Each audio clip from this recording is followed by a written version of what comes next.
राधे राधा रानी की कृपा आप सब पर बनी रहे। आज की इस वीडियो में हम संतोषी माता व्रत कथा सुनेंगे। तो हम कथा शुरू करते हैं। इस व्रत को करने वाला कथा कहते व सुनते समय हाथ में गुड़ व भुने चने रखे सुनने वाला संतोषी माता की जय, संतोषी माता की जय मुख से बोलते जाए। कथा समाप्त होने पर हाथ का गुड़ और चना गौ माता को खिला दे। कथा एक बुढ़िया थी, उसके 7 पुत्र थे। 6 कमाने वाले थे, एक निकम्मा था।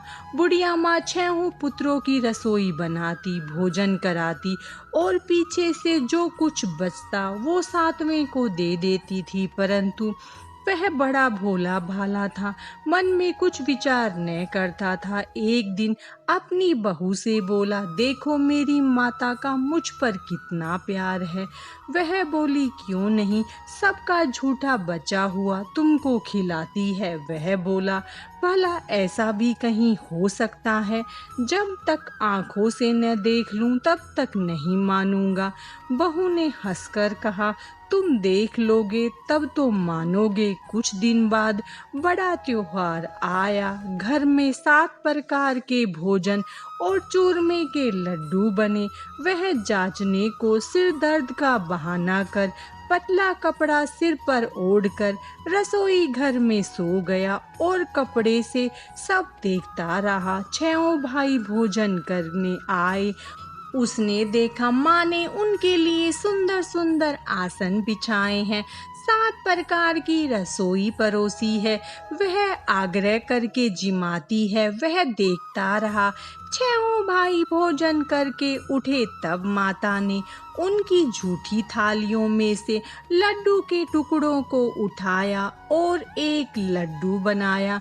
झूठन साफ कर बुढ़िया माँ ने पुकारा, उठो बेटा, 6 भाई भोजन कर गए हैं, अब तू ही बाकी है, उठने कब खाएगा? वह कहने लगा, माँ मुझे भोजन नहीं करना, मैं प्रदेश जा रहा हूँ। माता ने कहा, कल जाता हो तो आज ही जा। वह बोला, हाँ हाँ आज ही जा रहा हूँ। यह कहकर वह घर से निकल गया। चलते समय बहू की याद आई। वह गौशाला में उपले थाप रही थी। वहीं जाकर उससे बोला, हम जावे प्रदेश को, आवेंगे कुछ काल, तुम रहियो संतोष से, धर्म आपनो पाल। वह बोली, जाओ पिया आनंद से, हमरू सोच हटाए, राम भरोसे हम रहे, ईश्वर तुम्हें सहाय। देख निशानी आपकी, देख धरूं मैं धीर, सुधी हमारी मति बिसारी, रखियो मन गंभीर। वह बोला, मेरे पास तो कुछ नहीं है, यह अंगूठी है सो ले लो और अपनी कुछ निशानी मुझे दे दो। वह बोली, मेरे पास क्या है, यह गोबर भरा हाथ है। यह कहकर उसकी पीठ पर गोबर के हाथ की थाप मार दी। वह चल दिया। चलते चलते दूर देश में पहुंचा। वहां पर एक साहूकार की दुकान थी। वहां जाकर कहने लगा, भाई मुझे नौकरी पर रख लो। साहूकार को जरूरत थी। वह बोला, रह जा। लड़के ने पूछा, तनख्वाह क्या दोगे? साहूकार ने कहा, काम देखकर दाम मिलेंगे। साहूकार के यहाँ नौकरी मिली। वह सवेरे 7 बजे से रात तक नौकरी बजाने लगा। कुछ दिनों में दुकान का सारा लेन देन, हिसाब किताब, ग्राहकों को माल बेचना, सारा काम करने लगा। साहूकार के 7-8 नौकर थे। वे सब चक्कर खाने लगे कि यह तो बहुत होशियार बन गया है। सेठ ने भी काम देखा और 3 महीने में उसे आधे मुनाफे का साझीदार बना लिया। वह 12 वर्षों में ही नामी सेठ बन गया और मालिक सारा कारोबार उस पर छोड़कर बाहर चला गया। अब बहू पर क्या बीती सो सुनो। सास ससुर उसे दुख देने लगे। सारी गृहस्थी का काम करके उसे लकड़ी लेने जंगल में भेजते। इस बीच घर की रोटियों के आटे से जो भूसी निकलती उसकी रोटी बनाकर रखती जाती और फूटे नारियल के खोपरे में पानी। इस तरह दिन बीत रहे थे। एक दिन वह लकड़ी लेने जा रही थी कि रास्ते में बहुत सी स्त्रियां संतोषी माता का व्रत करती दिखाई दी। वह वहां खड़ी हो कथा सुनकर बोली, बहनों, यह तुम किस देवता का व्रत करती हो और इसके करने से क्या फल मिलता है? इस व्रत के करने की क्या विधि है? यदि तुम अपने व्रत का विधान मुझे समझा कर कहोगी तो मैं तुम्हारा एहसान मानूंगी। तब उनमें से एक स्त्री बोली, सुनो, ये संतोषी माता का व्रत है। इसके करने से निर्धनता, दरिद्रता का नाश होता है और लक्ष्मी आती है। मन की चिंताएं दूर होती है। घर में सुख होने से मन को प्रसन्नता और शांति मिलती है। निपुत्र को पुत्र मिलता है। प्रीतम बाहर गया हो तो जल्दी आवे। कुंवारी कन्या को मनपसंद वर मिले। राजद्वारे में बहुत दिनों से मुकदमा चलता हो तो वो खत्म हो जाए। सब तरह से सुख शांति हो। घर में धन जमा हो। पैसा जायदाद का लाभ हो।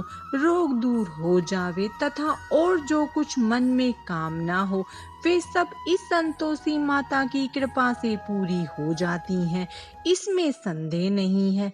वह पूछने लगी, यह व्रत कैसे किया जाता है, यह भी बताओ।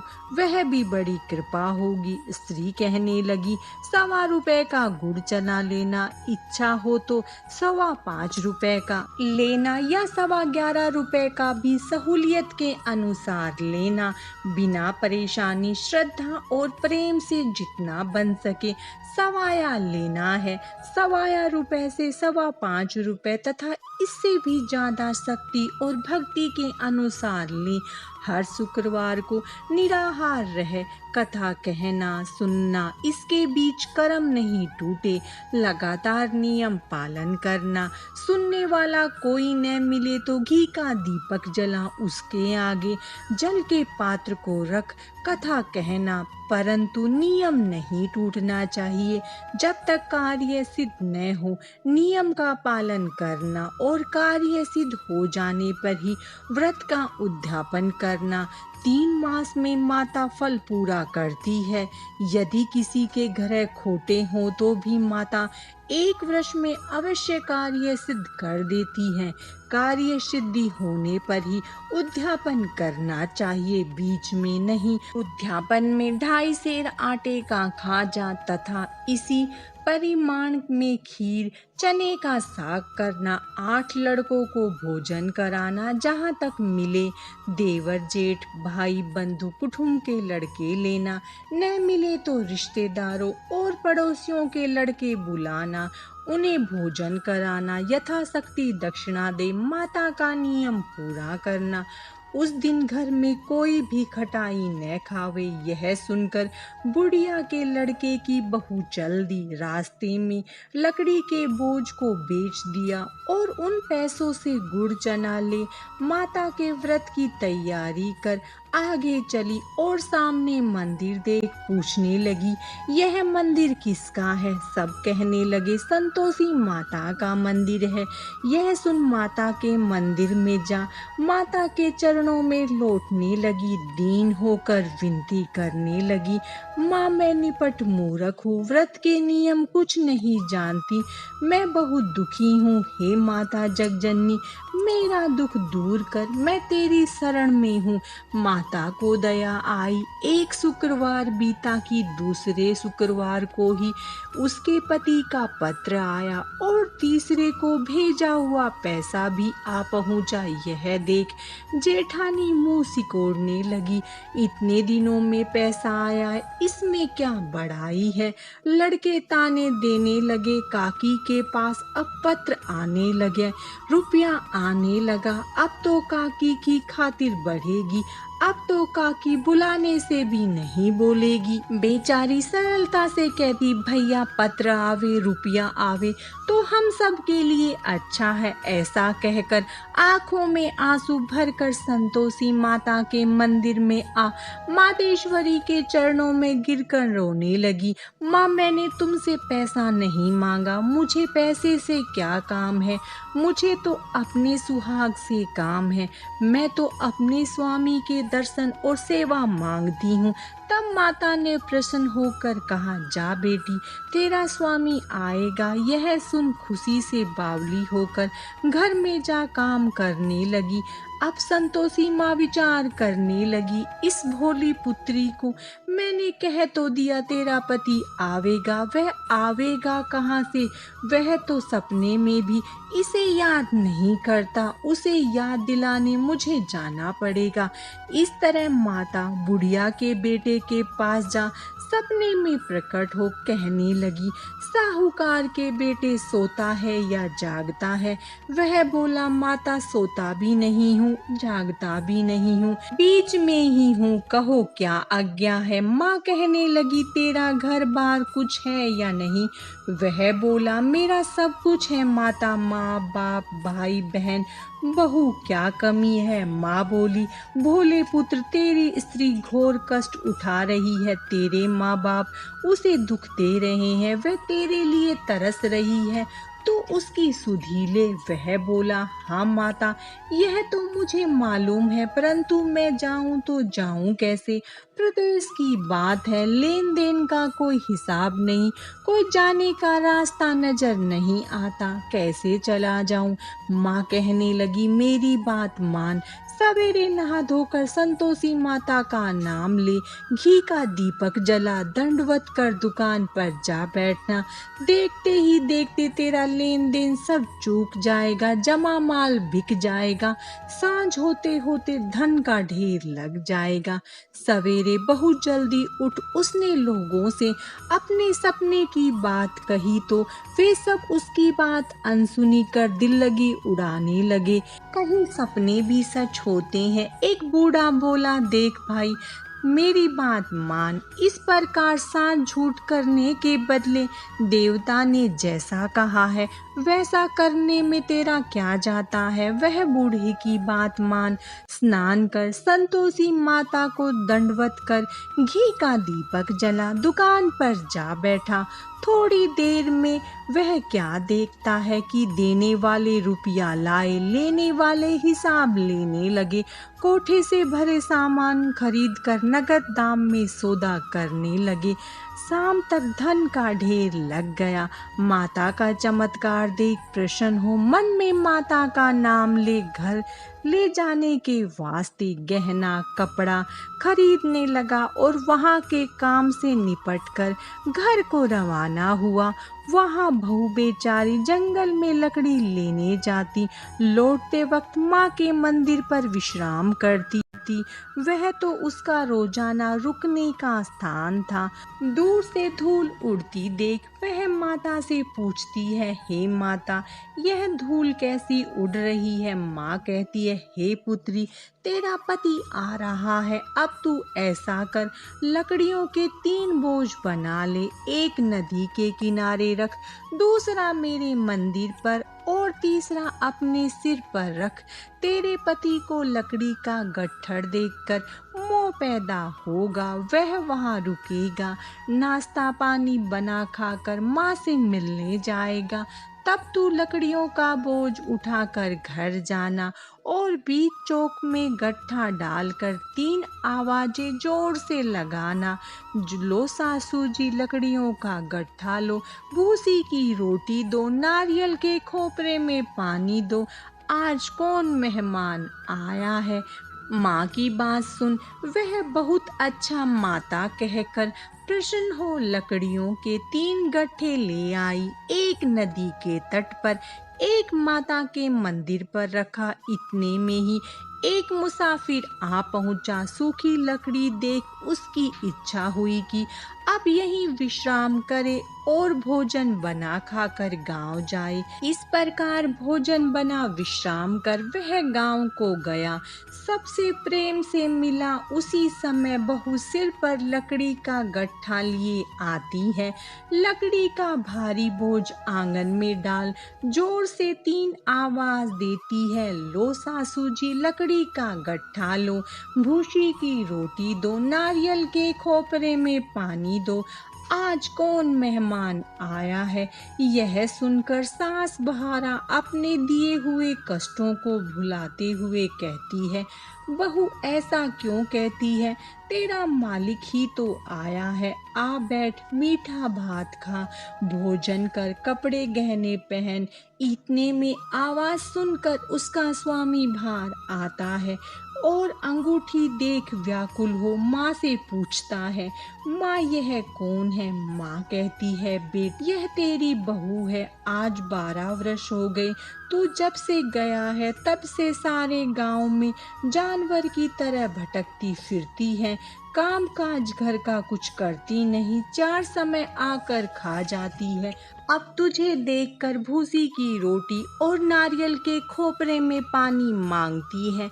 वह लज्जित हो बोला, ठीक है माँ, मैंने इसे भी देखा और तुम्हें भी देखा है। अब मुझे दूसरे घर की ताली दो तो मैं उसमें रहूं।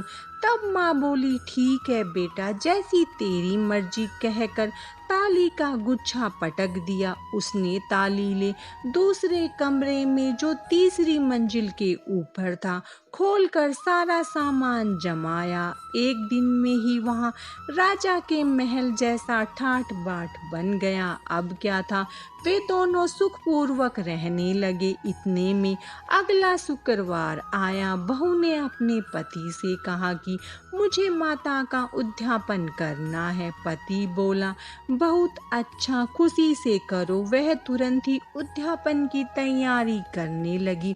जेठ के लड़कों को भोजन के लिए कहने गई। उसने मंजूर किया, परंतु पीछे जेठानी अपने बच्चों को सिखलाती है, देखो रे, भोजन के समय सब लोग खटाई मांगना, जिससे उसका उद्यापन पूरा न हो।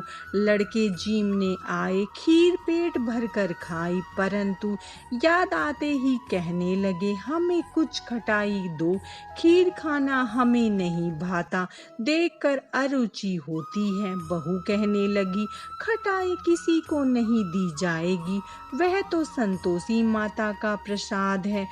लड़के तुरंत उठ खड़े हुए, बोले, पैसा लाओ। बोली बहू कुछ नहीं जानती थी, सो उन्हें पैसे दे दिए। लड़के उसी समय जाकर के इमली ला खाने लगे। यह देखकर बहू पर संतोषी माता जी ने कोप किया। राजा के दूत उसके पति को पकड़ कर ले गए। जेठ जेठानी मनमाने खोटे वचन कहने लगे। लूट लूट कर धन इकट्ठा कर लाया था, सो राजा के दूत पकड़ कर ले गए। अब सब मालूम पड़ जाएगा जब जेल की हवा खाएगा। बहू से यह वचन सहन नहीं हुए। रोती रोती माता के मंदिर में गई। हे माता, तुमने यह क्या किया, हंसाकर अब क्यों रुलाने लगी। माता बोली, पुत्री, तूने उद्यापन करके मेरा व्रत भंग किया है, इतनी जल्दी सब बातें भुला दी। वह कहने लगी, माता, भूली तो नहीं हूँ, न कुछ अपराध किया है, मुझे तो लड़कों ने भूल में डाल दिया, मैंने भूल से उन्हें पैसे दे दिए, मुझे क्षमा कर दो। माँ बोली, ऐसी भी कहीं भूल होती है। वह बोली, माँ मुझे माफ कर दो, मैं फिर से तुम्हारा उद्यापन करूँगी। माँ बोली, अब भूल मत करना। वह बोली, अब न होगी। माँ, अब बतलाओ वह कैसे आवेंगे। माँ बोली, जा पुत्री, तेरा पति तुझे रास्ते में ही आता मिलेगा। वह घर को चली। राह में पति आता मिला। उसने पूछा, तुम कहाँ गए थे। तब वह कहने लगा, इतना धन कमाया है, उसका टैक्स राजा ने मांगा था, वह भरने गया था। वह प्रसन्न हो बोली, भला हुआ, अब घर चलो। कुछ दिन बाद फिर शुक्रवार आया। वह बोली, मुझे माता का उद्यापन करना है। पति ने कहा, करो। वह फिर जेठ के लड़कों से भोजन को कहने गई। जिठानी ने तो एक दो बातें सुनाई और लड़कों को सिखा दिया कि तुम पहले ही खटाई मांगना। लड़के कहने लगे, हमें खीर खाना नहीं भाता, जी बिगड़ता है, कुछ खटाई खाने को देना। वह बोली, खटाई खाने को नहीं मिलेगी, आना हो तो आओ। वह ब्राह्मण के लड़कों को ला भोजन कराने लगी। यथाशक्ति दक्षिणा की जगह एक एक फल उन्हें दिया। इससे संतोषी माता प्रसन्न हुई। माता की कृपा होते ही 90 मास उसे चंद्रमा के समान सुंदर पुत्र प्राप्त हुआ। पुत्र को लेकर प्रतिदिन माता जी के मंदिर में जाने लगी। माँ ने सोचा कि यह रोज आती है, आज क्यों न मैं ही इसके घर चलूं, इसका आसरा देखूं तो सही। यह विचार कर माता ने भयानक रूप बनाया। गुड़ चने से सना मुख, ऊपर सूंड के समान होठ, उस पर मक्खियां भिन भिना रही थी। दहलीज में पांव रखते ही उसकी सास चिल्लाई, देखो रे, कोई चुड़ैल डाकनी चली आ रही है, लड़कों इसे भगाओ नहीं तो किसी को खा जाएगी। लड़के डरने लगे और चिल्लाकर खिड़की बंद करने लगे। छोटी बहू रोशनदान में से देख रही थी। प्रसन्नता से पगली होकर चिल्लाने लगी, आज मेरी माता जी मेरे घर आई हैं। यह कहकर बच्चे को दूध पिलाने से हटाती है। इतने में सास का क्रोध फूट पड़ा। बोली, राड इसे देखकर कैसी उतावली हुई है जो बच्चे को पटक दिया। इतने में माँ के प्रताप से जहाँ देखो वहाँ लड़के ही लड़के नजर आने लगे। वह बोली, माँ जी, मैं जिनका व्रत करती हूँ ये वही संतोषी माता है। इतना कह झट से सारे घर के किवाड़ खुल गए। सबने माता के चरण पकड़ लिए और विनती कर कहने लगे, हे माता, हम मूर्ख हैं, हम अज्ञानी हैं, पापी हैं। तुम्हारे व्रत की विधि हम नहीं जानते। तुम्हारा व्रत भंग करके हमने बहुत बड़ा अपराध किया है। हे माता, आप हमारा अपराध क्षमा करो। इस प्रकार माता प्रसन्न हुई। माता ने बहू को जैसा फल दिया वैसा सबको दे।